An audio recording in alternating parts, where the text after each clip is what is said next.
शेतकरी मित्र, JSCT वैदिक प्रश्न तुमचे उत्तर आमचे या सदरामध्ये आपलं स्वागत आहे।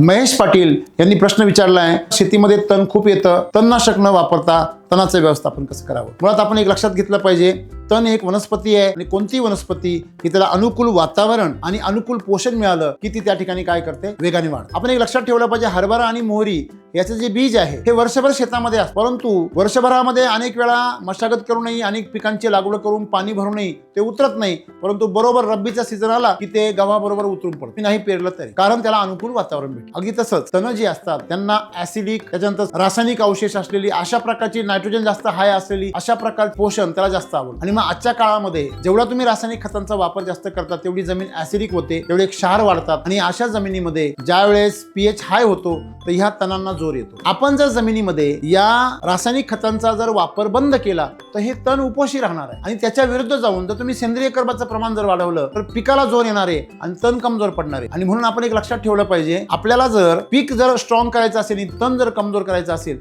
तर आपण सर्वात पहिली गोष्ट म्हणजे नायट्रोजन जो मिळतो रासायनिक खतांमधून एक्सेस तो बंद झाला पाहिजे। जुन्या काळामध्ये जेव्हा 1919 हे दाणेदार खत आलं तेव्हा लोक असं म्हणायचे या खतामधून लोहळीचं बी येतं। अशा प्रकारे समज होता शेतकऱ्यांचा, तो विचार करा, रासायनिक खत हे बनताना 300, 400, 500 डिग्री टेम्परेचरला त्याच्या गोळ्या बनतात आणि त्या डिग्रीमध्ये बी कसं जिवंत राहील, म्हणजे हे अज्ञान शेतकऱ्यांचं असं आहे। म्हणून आपण एक लक्षात ठेवलं पाहिजे, 1919 लोहळी खताला अनुकूल अशा प्रकारे पोषण मिळायचं म्हणून ते तण यायचं। आपण लक्षात ठेवा, SCT वैदिक बरोबर तुम्ही जेव्हा सेंद्रिय कर्ब जमिनीमध्ये वाढत जातो, हळूहळू नायट्रोजनचं प्रमाण कमी होतं, ऍसिडिक लेवल कमी होते, जमीन जशी सुपीक होत जाते तसं तणवर्गीय वनस्पती त्या ठिकाणी कमजोर होत जातात आणि पीक आपलं सक्षम बनतं। तुम्ही जमिनीमध्ये सेंद्रिय कर्ब वाढवा, एवढंच नाही तर आपण सॉइल चार्जरची 30 ml प्रति लिटर प्रमाणे जर आपण 2 फवारण्या घेतल्या तरी पण तणावर फार मोठ्या प्रमाणामध्ये नियंत्रण मिळतं। हा आतापर्यंत शेतकऱ्यांचा अनुभव आहे। धन्यवाद।